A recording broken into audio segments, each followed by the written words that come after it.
Welcome to the Rock Your Dream Body and Dream Life interview series. Today, I am talking to my good friend, Danielle Dowling. So just to tell you a little bit about Danielle, she is a doctor and a life coach, a doctor of psychology, and she helps ambitious, driven women achieve the financial, spiritual, and lifestyle abundance that they not only desire, but deserve. So welcome, Danielle. Thank you so much. I'm so excited to be here. This is some of my favorite juicy topics. So I'm all in. Yeah. And I was saying before we started the recording, I love your background. It's so feminine. And she even has this little chair cover that's furry. And I just love it. It's just so beautiful. And I think that's bringing more of this kind of beauty into our lives on a regular basis is all part of rocking your dream body. And thanks. Yeah. I mean, I have to sit here all day long, so I figure I'll make it as comfy and feminine as possible. Yes, I love it. So to start, why don't you tell me a little bit about your story of rocking your dream body and your dream life by your definition? Yeah, so I can be really loquacious, so just stop me if I start going on too long. But it's really kind of a long story, but the gist of it is that I was just so unkind to myself for so long. And Sheila, you and I have talked about this because we've sat down together and had some good coffee and good tea together and kind of chatted about it. But I was so unkind to myself for so long. It was all about restriction versus nourishment. It was all about punishment versus kindness. And I really felt at war with myself for a long time. I really had a very unhealthy relationship with food and with my body. And that started, I mean, to be quite honest, it started when I was probably in first grade. I remember just kind of comparing and contrasting and measuring myself against other women. And it was probably its worst when I was in college and through my 20s. It was all about calorie restriction, calorie restriction, calorie restriction. And there was a lot of hiding in that. And there was a lot of shrinking. And there was a lot of making myself small and trying to make myself disappear. And about when I was 29 years old, I'm 39 now, so it was about 10 years ago.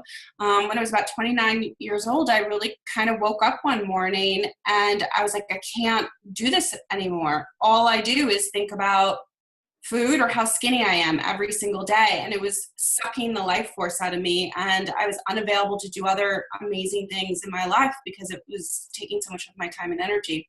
And that's really when my healing process began. And it began, I started getting into A Course in Miracles, and that's been a spiritual guide and support for me even to this day.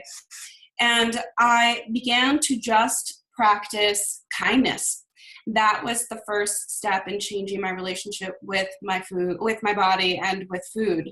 And I began to just be good to myself and ask myself, what's the kindest thing I can do? And every time that negative chatter started about, you can't eat that, you're going to gain weight, you should be at the gym 7 days a week for an hour and a half each day. Every time that voice came up, I invited myself to just be gently aware of it. And I gave myself the permission and the invitation to shut it down, basically, and turn it around and ask myself, well, what would be the 180-degree view of this, perspective of this? And I remember the first true breakfast I was going to have for myself when I was healing myself, and I went and I got this great breakfast myself. I sat down at my desk. I was working in corporate at that time. And I remember that negative chatter going, oh, so really you're going to eat breakfast? Do you think that's a good idea? You're going to have to be at the gym even longer today now. Do you think, honestly, the ridiculousness of it, this voice is like, do you think breakfast is a good idea? You're not going to finish your sandwich. Now I look at it, but it was so normal for me at that time, and I remember saying, I refuse to feel bad for eating breakfast. This is the kind thing to do. People who have healthy relationships with their food, with food in their body, eat breakfast and eat lunch and eat dinner, and they're good to themselves. And that was really just the beginning of it. And I had to, for a very long time, just be really conscious of that. But rocking my dream body and rocking my relationship with food is, for me, all about being kind to myself. I tell my clients all the time, you can't get on the fear train, so to speak, and expect it to drop you off at love's front door.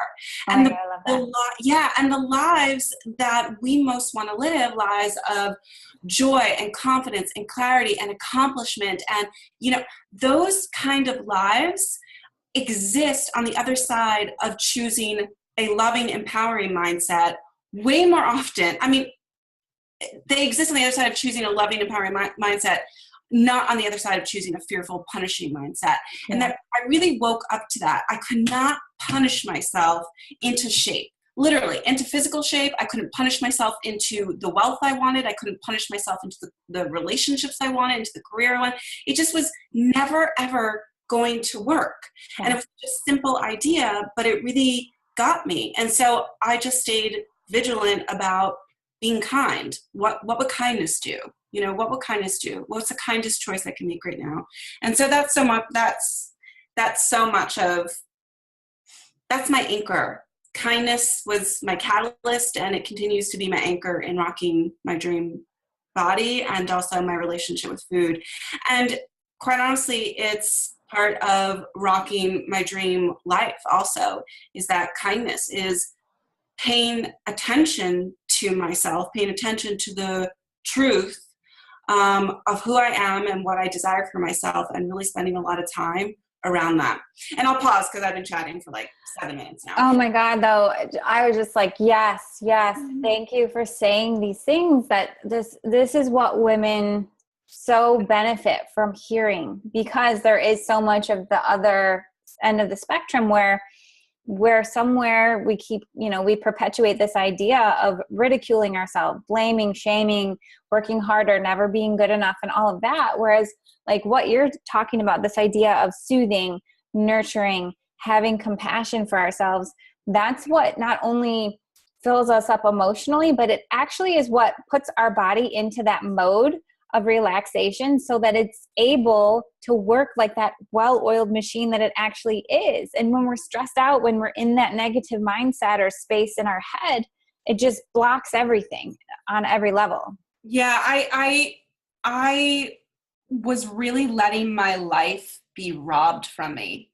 My thoughts weren't, like, I just felt so out of control. I mean, I guess it just had to get that bad for me to be like, no more. Like, I don't know how I'm going to figure it out, but I was committed to figuring it out, and then slowly but surely. And at least with food and my body, I almost never think about it anymore. It's such a blessing. I mean, I think about it to the extent of how can I be good to myself today, right? But I don't think about it in a fearful, disempowering way anymore. And I certainly don't measure myself by like what size my jeans are. And that was a process for you. I can imagine, or know for sure. I know we've talked about it. Yeah. But so what are some of the steps that you yourself took, and even the steps that you have your clients go through when they go from this place where they have that defining moment or series of defining moments into this realization, and then, plugging it in a way that allows them to create that sustainable change? Yeah. And is this in regard to food and body, or just in regard to anything that we're trying to really kind of transform in our lives? I think it applies everywhere in every way, yeah. Don't you think? So I guess we can apply it. Either we can talk about specifically food, but I think in general, it's the same type of a process. Yeah, no, I couldn't agree more. So the first thing that I had to do, and that I encourage my clients to do, is first to commit, right? You have to commit. And that's kind of what I had just shared with you, is that I didn't know how I was going to figure it out, but I was committed to figuring it out because I was sure as hell I wasn't going to live here anymore, right? And I've transformed my wealth consciousness as well. I've transformed what's available to me in my career, what's available to me in relationships. But truly, Sheila, it started with food in my body. That was like sort of like the first like echelon, if you will. And then just to your point, I took a lot of those tools and then applied them to the relationships, was the next thing I healed with men. And then it became money, right? Career and money, so on and so on. But the first is just to commit that you're going to figure this out. And most people don't realize this, but it's not something you can wish to do. It's not something you can even want to do. It's not something that you even try to do. Like, all that is not enough. You have to commit that it's going to transform. And you don't have to know the how necessarily, but you have to be committed to this is transforming. Yeah. So then the second step after that for me is is really getting clear on what were my desires, right? So what did I really want for myself, right? So I'm going to transform this thing that I feel out of control of, and then getting clear on like, what are my desires? What do I want, right? And the way I would do that is I would really journal. And to this day, I still journal.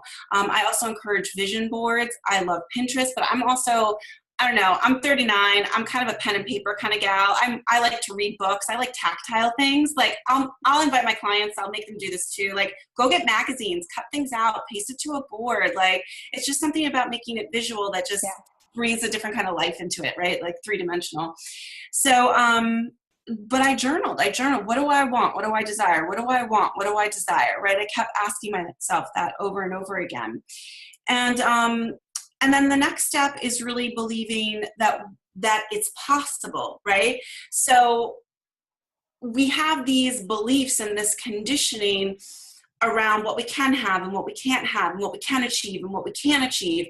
And so much of it is illogical, because whatever you want to transform, whether that's body or career or relationships or money, there's millions of women around the world right now that have transformed that thing. And not because they were born with it or not because they just like knew how to do it, but because they committed first and foremost to transforming it. Mm-hmm. So whatever it is you desire for yourself, whether it's that body or let's just say it's a certain number in the bank account, really like pick up your head, like open your eyes and start looking around the world and seeing the millions of people who have achieved what you want to achieve. Like really get that it exists out there.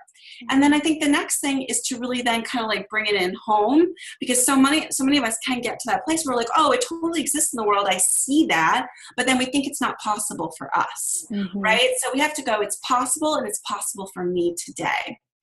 And then the next part after that is really kind of working on the reconditioning of that. And I think that that's also the journaling piece as well. Like every morning, really sitting with your journal and asking yourself, what do I desire? What do I want? And then the next question I like to ask myself, kind of when you're at this place, is who's the woman that has those things, right? How does she think? What does she do? How does she behave? And then I try to hold myself accountable to whatever those answers are. And I think that these things, you know, they kind of come in increments, sort of strength grows in increments. With reconditioning, I think that there's also other tools. So there's not just the journaling, but there's mantras, there's meditations. What are you listening to? What are you watching? You know, what kind of good stuff are you putting in on a daily basis? Because truly you won't change anything until you change what you do on a daily basis. Does this sort of answer the question? Yes. No. So all of that was amazing. And I think like the biggest takeaways that I have from everything that you shared was like, number one, getting really clear on why it's important to you. So like literally asking yourself, what is it that I want? Why is that important? Well, why is that important? Well, why is that important? Until you get to that core thing of like, really, why is this important for me to achieve? And then that connects you with it at such a deeper level. What's the purpose? Yeah. Yeah. And then secondly, building references, like building these references of other women, building references within ourselves of these, you know, really tangible things that prove to us that this can happen, not just for other women, but for us too. And then stepping into and embodying the woman who walks around and is that, like is being that. And so that's where, you know, like visualizing how good am I willing to let it get? Like, what does that look like? And putting our focus and attention there versus like the old story or, you know, our victim, like why we're a victim, why these things have happened to us. Like perpetuating that doesn't serve us, but putting our attention on where we're headed and this woman that we are becoming does.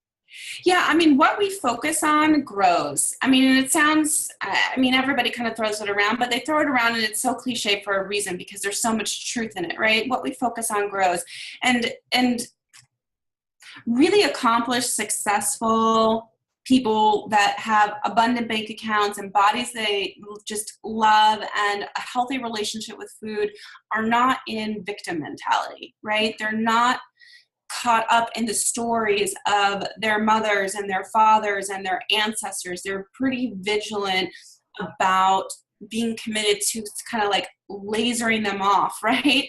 And reconditioning ourselves to, again, embody the thoughts, the words, and the actions of the woman who has what we most desire. And and taking the time to kind of like break that down. Like, what does she say? What does she do? What does she do first thing in the morning? What does she do last thing at night? Like, what does she do at lunchtime, right? Like, what do her weekends look like? Who's she surrounding herself with? Who's she listening to? What is she reading? What does she eat? And really kind of getting specific, and then inviting yourself to that. And it doesn't have to be all at once, but really inviting yourself to take on pieces of that. I love that you say inviting, because I think that inviting and this idea of permission is such a big thing. Like, especially for women, it's almost like, I know a lot of my clients, when we first start talking, we have this conversation about permission and like not feeling deserving or feeling like it's asking too much to really like allow these things to come into our lives, our desires, these things that we want to experience for ourselves. We have to get out of how comfortable we are with our mediocrity. I say I don't understand it, but honestly, I do, because I lived there for so long. But like, it's when you really become awake to it and aware of it, you're like, oh my God, how are we doing this to ourselves? Like, since like kind of getting to a place where good enough is not good enough. And I'm by no way intimating that we don't be grateful for what we have, because I certainly think that that's a key, and it's a very important piece of like pulling in more of what we want for ourselves, right? But we can sort of shut down the whole machine, if you will, by telling ourselves stories of, well, I have food on the table. Well, my studio apartment is good enough. Well, I don't really need love because I have a career. Well, I don't really need a career because I have love. Like, there's all this mediocrity that we become comfortable in, and it's really such a disservice, not only to us, but to everyone else in the world. Forget about the millions of women that we're role models for, right? But it's a disservice to everyone. What's that famous Marianne Williamson quote where, who am I, right? Yeah. To not be fabulous, to not be great. But like, I think there's a piece of it, right, that says like, when you give, here's that word, right? When you give yourself permission to step into light, to shine, you unconsciously give everyone around you permission to do the same. And so what is more divine? What is more on purpose? What is more empowered than that? So again, you staying small, you shrinking, it does not serve anybody. Again, it's just a huge, great disservice, but we get caught up in our stories, our mom's limiting stories, dad's limiting stories, our ancestors' limiting stories, and we attach to them, and then we end up living a small life because we don't think we're quote unquote deserving. So do you think that is, because sometimes I think people are like, well, I'm not being grateful if I don't appreciate these things that I have. But what you're talking about, I think, is different than appreciation. It's almost like we're using that to keep ourselves in what we're familiar with, because we're afraid of what would happen if we moved outside of what we know is normal. Yeah. And I'm a psychologist as well as a life coach. Like, I've spent the last 5 years talking to like hundreds of women, and it's nothing other than I'm afraid to go for what I want. I'm afraid I'm going to fail. I'm afraid people are going to judge me. I'm afraid I won't be good enough for it. Like, it only ever comes down. I'd be hard pressed. I have not heard really another excuse for not going for it other than I'm afraid I won't be enough for it, right? In some capacity. One, I won't be able to achieve it if I go for it, or if I achieve it, I won't be able to sustain it. It only ever really like comes down to that. So there's so much truth in that, and that's a whole other like ball of wax, right? Like, you kind of have to dismantle that stuff. Yeah. And that's really what it takes, I think, because a lot of women will say like, I want different, but I'm so caught up in, the schedule and all of these commitments and all of this stuff that's holding me back. And then they just get into that story. But ultimately you just have to kind of stop yourself from telling the story and really decide whether or not you're ready to make some changes. Like, is it uncomfortable enough to continue doing what you're doing right now, that you're finally ready to do those things that you maybe have not been ready to do up until now, but you're willing to do it because you know that it's time. Like, you deserve this life. You deserve better than that. Yeah. And I think that we kind of need to also get out of this or thinking, right? Or like, it's like this or that. And as I said, a couple beats ago, I think you can be grateful for what you have and want more, right? You can be grateful for your gorgeous, studio and want a home in the Hollywood Hills, should you desire that, right? You can be grateful for the current job that you have that pays the bill and desire to be a millionaire one day, should you want that for yourself. Like, it's sort of like and, right? Like A-N-D, like, both. You can have both. Like, one does not discount the other. Like, yes, grateful for what you have, absolutely. But just notice when you're slipping into a small-minded thinking and you're not seeing more for yourself. I think we tell ourselves stories of like, oh well, wanting more, I feel guilty about that, I won't be a good person. Again, it's just a story. You pick it up from your mom or your dad or somewhere in the bloodline and you perpetuate it. But it's just, at the end of the day, it's just an excuse, right? That keeps us from really going for our big lives because we're afraid that somehow we're not going to be enough for that big life. Yes. Like probably a whole other. Well, so there's a quote. I think I love Abraham Hicks. I don't know. There's so much good stuff that they put out, and one of the things that they say is like a quote is "happy with what is, eager for more," and that's such a empowering place to be, right? Yep, absolutely. Yeah, and again, people seem to think it's, well, if I want more, then I'm somehow not grateful for what I have. And some people, they get into religious or spiritual. They get religious or spiritual with it, and be like, I'm kind of an ungodly person if I want more, right, for myself. Look at all the people suffering in the world. Or, a spiritual person is not also somebody that desires to make $30,000 a month or whatever that number is for you. But I know that you agree with this. Like, why not? Like, why not both? Why can't you have both for yourself? Why does it have to be or? Why is that a choice? Yeah. In one of the other interviews, it was Kim Murgatroyd. She was talking about, I think it was the book, The Secrets of the Millionaire Mind. Oh, and I live for that book. It's like somewhere over here. Hold on. I'm going to show you.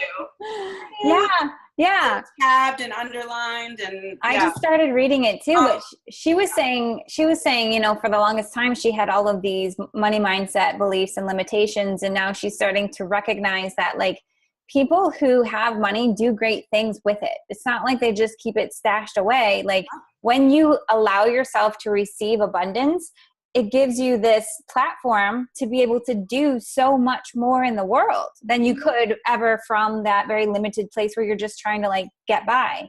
Yep, absolutely. There's another, I don't know if have you heard of, I'm sure you've heard of this, but The Science of Getting Rich? Yeah.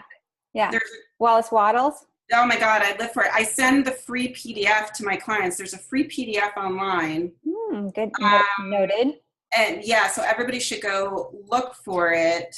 I don't know if I'm going to find it quickly now, but there's a line in here that says, and it talks about God. So God is sometimes a polarizing word for people, or idea for people, but I don't think I'm going to find it quickly. I just say interchange the word God, universe, source, connection to yourself, intuition, whatever that word is for you. So, here it says, the joys of the soul are only a part of life. They are no better or nobler than any other part, right? So it basically says, remember that extreme altruism is no better and no nobler than extreme selfishness. Both are mistakes, right? That we're put here to really basically live out all of our functions. And part of our function here on this planet is to be spiritual beings, right? To serve, to be there for one another. But our other functions are to go and do and be and have. There's a reason, like, I'm looking at my window. There's a reason, like, the mountains are just so gorgeous and luscious. There's a reason that there's, 57 million different types of food in the world, and cultures and languages and different lands with different weather, and we're supposed to go and enjoy all that. There's reasons. There's millions upon millions of books with different ideas and thoughts, because we're supposed to be in that also. There's other parts to life other than just the spiritual part, but sometimes I think we can get, or some of us can get, caught up in that and think that it's all about the spiritual part. It's all about the altruism. But no, there's these other parts that we're made for, these other functions, these other enjoyments, if you will. And we get pigeonholed into, I will be a good person if I'm just spiritual. I'll be a good person if I'm giving everything away, from Yeah. a meager life, and not necessarily both. Like as you said, which inspired that whole thing by me, that whole rant, was that really wealthy people are some of the most generous people in the world. Yeah. And what becomes possible because they donated that time, or they wrote that check, or how many other lives changed because of that. So, and when your cup is full, you have so much more to give. And I think you can apply that in so many different ways. And even when you talk about spirituality, I think, you can interchange the word spirituality with responsibility even, because I think there are a lot of women who are in the corporate world, and they're committed to their career, first and foremost, or they are moms, just trying to manage the household, and they put all of these other things in front of their own needs because they feel like that's what you're supposed to do as a good person. Or like to fulfill your responsibilities. And what we don't realize is we're not here. What we forget is that we're not here as a human being that has the spiritual component to just get by. We are here to have desires. We're here to experience joy. And that's why there are all these choices that help us to clarify and filter what it is that we truly want to create with our lives and who we want to show up as. And that's the great thing about being alive. Yeah. Yes to all of that. Yeah. Well said. So one more thing that I wanted to make sure we had time to talk about today was relationships, because I think that's another area that a lot of people, struggle with. There's, divorce, and something that I personally have experienced, but then also a lot of people who stay in relationships that aren't satisfying and fulfilling either. And so I'd love to talk with you a little bit about why you think we do that and what's the first step in making some positive change. Why we stay in relationships that are not serving us or them or the world. It all only ever comes back to fear, usually. We're only ever choosing between two emotional experiences, and that's fear and love. Really, all emotions break down to either one of those categories when you think about it, right? Love is the root for bliss and happiness and contentment and forgiveness and gratitude, right? It's born out of love. Same thing with anger and resentment and holding a grudge and the need to make somebody else wrong and yourself right. It's all anxiety, overwhelm, people-pleasing, self-sabotage. It's all born out of fear. Fear exists in each one of those things. So the only reason we ever stay, in a relationship that's no longer serving us is because we're afraid on some level. We're afraid of who we will be without the relationship. We're afraid to start over. We're afraid that we won't find anyone else. We're afraid nobody else will like us. We're afraid of being judged. We're afraid, oh my God, I put all this time into this relationship. I've put 5 years. What do you mean I got to start over? It should just work. So I think that it's the fear of what we will lose if we're no longer in that relationship. And I think that for a lot of us, it tends to dance around these ideas of non-deserving and non-worthiness and really not feeling like enough, not measuring up, scarcity, lack. This is very spiritual in nature, but being a Course in Miracles student and just spiritually inclined, I believe that we are born worthy and enough and powerful and gifted and significant, and that there is nothing to lose in any of these situations. And I think that we fear that the end of this relationship will take away, some of those very essential things, such as feeling like enough. But when you realize that there's something outside of you that can make you what you already are, it doesn't discount the disappointment and the disheartening feelings of a relationship coming to an end, but you become a much more powerful individual because you realize that this relationship coming to an end has nothing to do with your own personal value and everything to do with whether this is the right relationship for you to continue to walk, the rest of your life with or whatnot. And so I think that's the basis of it.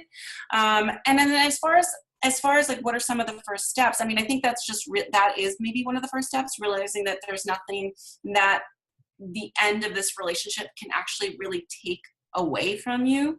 Or even maybe not even the end of a relationship, but just in general, when we have conflicts in relationship with our partner, and we're like, I don't know what to do. And, there's constantly this stuff going on.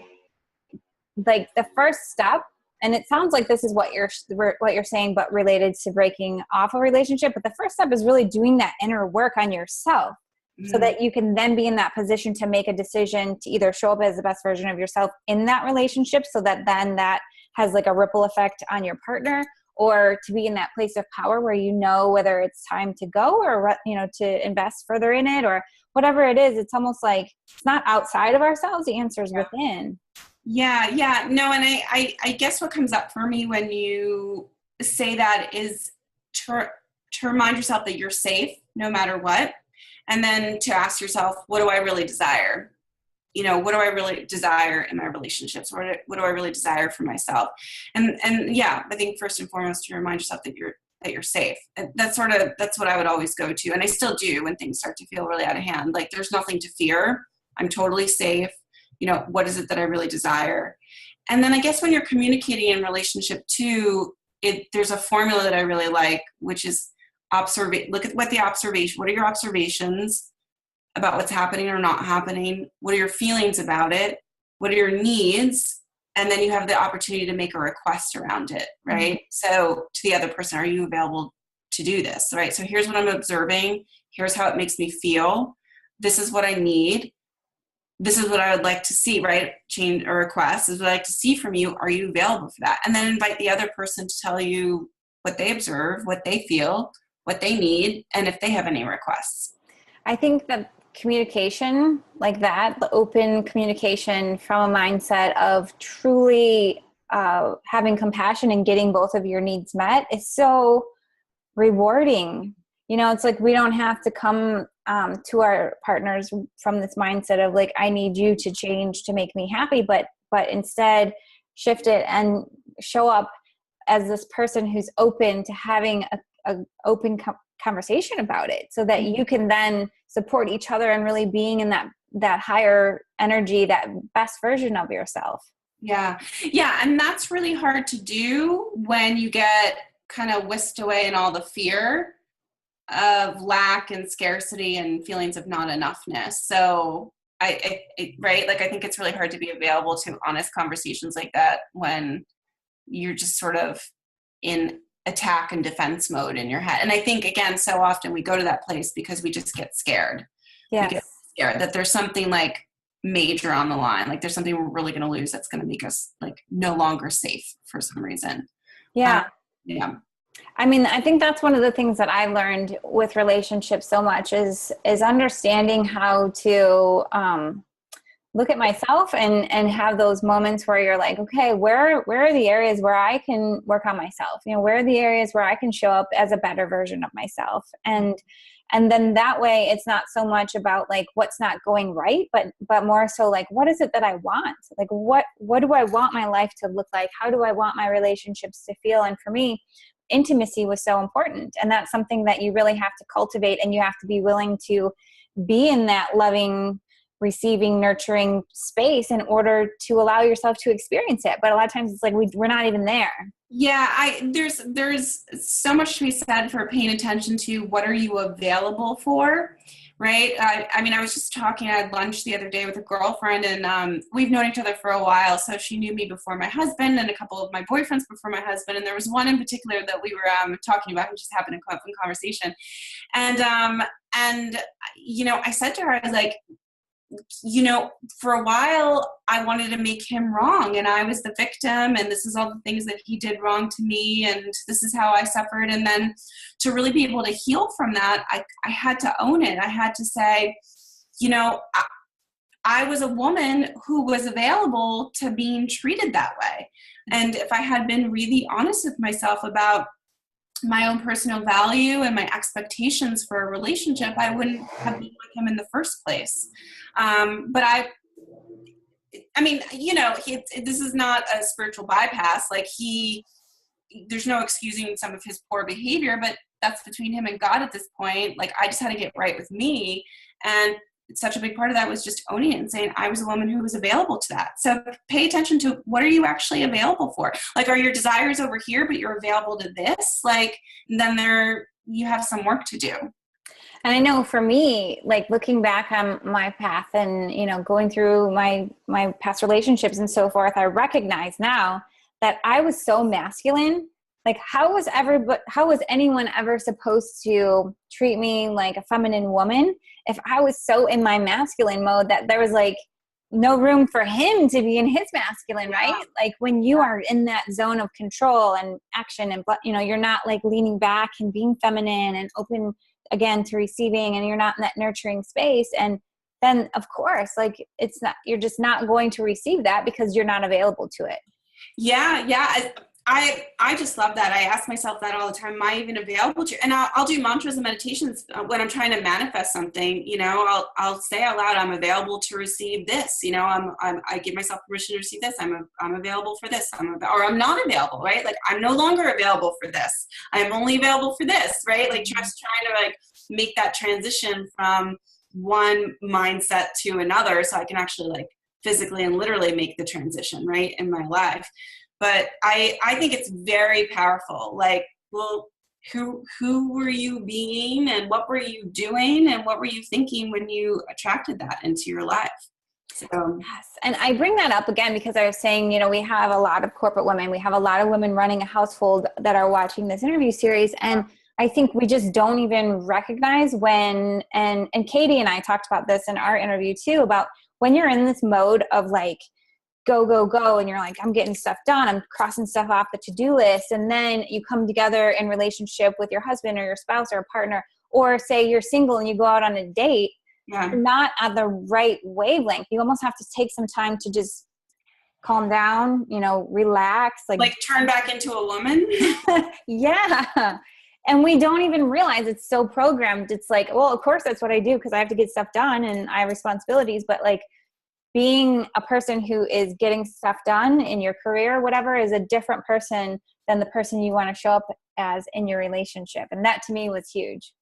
Yeah, I think it's an epidemic nowadays. I think that we're still trying to figure it out. I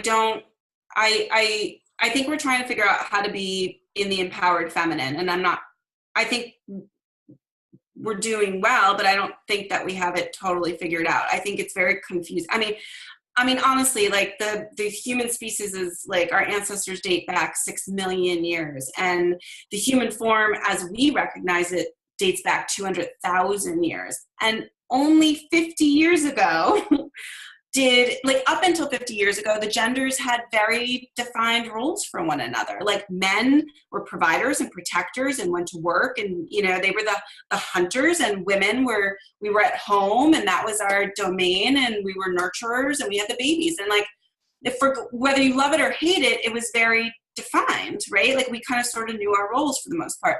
And in just the last 50 years, I mean, that all of that is in transition. So quite frankly, I think women are really still trying to figure out, how do I be an empowered feminine? Because we're in the masculine role more than ever before in the history of our species. And I think it's very easy. I was talking about this with a girlfriend the other day too. I think it's very easy for women to slide into what a man would do. And I don't think we always consciously do that. We just subconsciously do it. When I was talking to this girlfriend, she said, when I'm running an event, when I'm doing this thing, I find myself like sort of getting guarded and getting very rigid and getting, just very directional. And because I think that if I'm not that way, that people won't take me seriously. So she gets kind of like, she puts her hard shell on, right? And for the most part, that's pretty masculine, and then she goes home and she has to turn back into a woman. But so I think we sort of default to that, and we don't know how to, be both our empowered feminine, but also, the empowered masculine at the same time. I totally struggle with it. Yeah. Also, and I have to constantly keep inviting myself back to my softness, That's one of my things that a goal of mine is to learn how to find my own particular balance of running a business from this heart-centered, feminine focused position. Yeah. It's like, I don't have to be in that masculine, super go, go, go aggressive mode, but I can run it from a place that feels nurturing and receiving and all of that, those types of emotions, and really be that successful woman that that is deserving of all of those things. And that, so I think it's something we're all, especially as entrepreneurs working on, but it's a great conversation, I think, to have. We're figuring it out. Yeah, it's certainly not going back to the way it was anytime soon. Like, we're going to be in this space for, I foresee, a long time to come. So I think it's important that we do figure it out. I mean, I think the men are a little confused too. They don't know what to do with us. Like, like they just had to do those 4 things up until 50 years ago. And now they're like, have to be good shoppers and good listeners and empathetic and change diapers. And I mean, so many men, willingly show up to that. I just think, we're both genders are really trying to figure out what to do with one another in this new space. Yeah. Well, I've recommended this book in several of the interviews, but a book that really has helped me is The Queen's Code by Alison Armstrong. I love her. She's one of my favorite authorities on relationship and the genders and celebrating men and celebrating marriage. I couldn't recommend her more. And I love how she says, like, not expecting men to be hairy versions of women. Like, they don't think like women. And once you start to understand, like, oh, I don't need to take that personal. That's just because he just thinks differently like a man than not like a woman. And that's where I think, like, going back to that place of compassion, like you said in the beginning of the interview, it just makes things so much easier when you're like, oh, there's always a good reason why everyone does whatever they do, and then it kind of opens you up to be able to have a conversation. Yeah. And going back, just kind of putting 2 of these pieces together, like, what are you available for? I think that women, again, because we're in this, like, doing masculine energy more than ever before, I think that we have to be willing to really receive from men. Alison talks about this a lot, but receiving is a very feminine energy. It's a very feminine quality, and men love to give to us. I mean, men, again, are providers and protectors. That's in their DNA. And in our new and emerging confusing role in society, women, we've become very independent in many ways. And there's a lot of us doing everything for ourselves. We're one-woman shows. And so we just get used to just doing for ourselves. And then a man comes along and he wants to do for us, which is very natural for him. Again, that providing, that protecting, whether that's advice, whether that's actually a gift and service to you or something physical. And we're like, no, I can do it myself. And we just sort of wave him away. And then he's confused about, like, well, why do you need me? You could just do everything yourself. So I think that that's something important to always kind of fortify. And I had to work on that with my husband when I first met him 5 years ago, I'd find him wanting to do something for me, and their little voice like would be like, no, I can do it, or don't worry about it. And then I'd have to keep stopping myself and saying, no, let him do that. Like, let him do that. He wants to, provide for you. He wants to protect. He wants to, help you out. Like, just receive, Danielle, just receive. And so. Yeah. And vocally appreciate it. That was the other thing. Like, let them know how much you appreciate. I realized reading the book, like, all of these things that my boyfriend does, he's constantly providing food, shelter, and water. Like, these are the things he's like, when he goes to the gas station, he brings me water, like all these things. And I'm like, wow, he's really trying to provide for me so that I can then be in my feminine receiving, which then circles back and makes him feel masculine. And it's like that symbiotic relationship where it makes him feel good, it makes me feel good, back and forth. So if we receive and we say, thank you, I appreciate, I see that you're doing these things, or I acknowledge it, then it just goes a long way. So I don't know, I feel like I could talk about relationships. I know. No, I couldn't agree with you more. I mean, yes to all of that. And I try to be conscious of that with Jose too. And because I feel like it makes him proud. He sort of like pops up a little, like it's that good thing. Yeah. Like, so it makes him feel good. Even in my head, if I know I could have done that myself, it was just nice to give him the opportunity to provide for me and for me to be on the receiving end. So yeah.